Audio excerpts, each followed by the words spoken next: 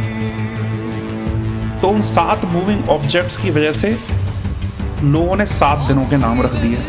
एक हफ्ते में 7 दिन होते हैं। It's because of those 7 moving objects. Sunday for sun, Monday for moon, and then Mercury, Venus, Mars, Jupiter and Saturn. तो पूरे सोलर सिस्टम में सिर्फ 6 प्लैनेट थे, Mercury, Venus, Earth, Mars, Jupiter and Saturn.